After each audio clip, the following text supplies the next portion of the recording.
Yesterday was Valentine's Day, but sadly, due to the various COVID restrictions all around the world, many couples who don't live together were unable to spend the day with one another. And this time it's particularly difficult for people in long-distance relationships. For example, this lady, Michelle Kobe from Berlin, hasn't been able to see her boyfriend for over a year.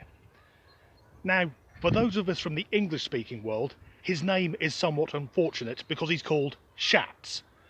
But that's not the most unusual thing about Michelle's boyfriend, because Schatz is a Boeing 737.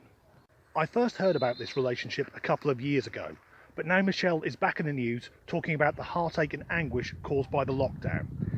And for anyone who hasn't cottoned on yet, although I expect she's a charming and polite woman, she's fucking mental. It was back in 2013 when Miss Kobe realised that she's attracted to aircraft. She had several crushes before deciding that the Boeing 737-800 is the plane for her.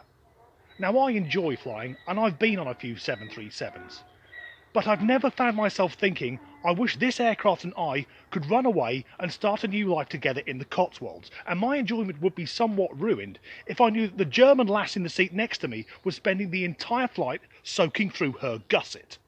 Michelle flew on several 737-800s and has various models of them before deciding that Schatz is the one for her.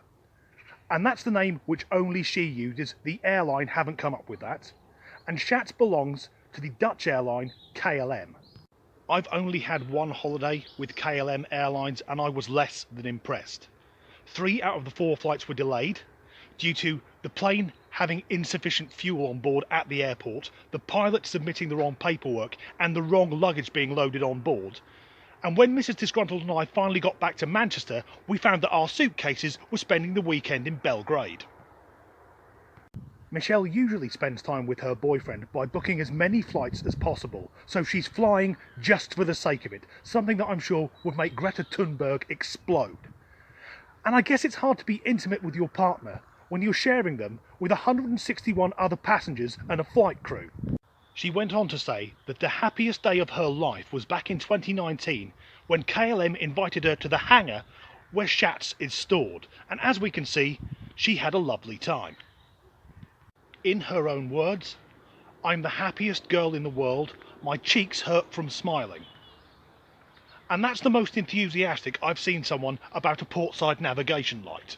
She had a great time in the cockpit, and here she is touching the aircraft's flaps.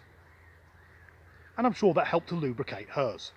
There are other practical problems about having a relationship with an airline.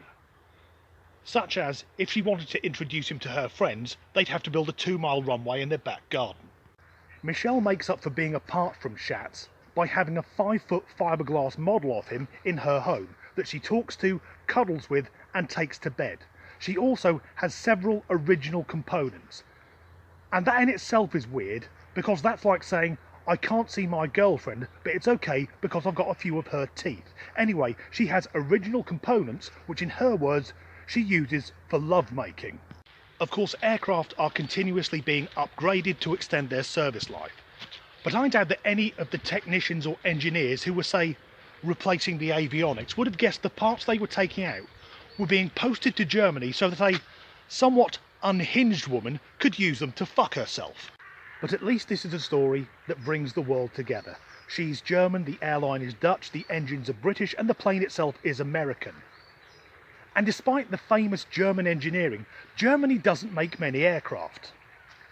Because we all know what happened last time they did. Thanks for watching.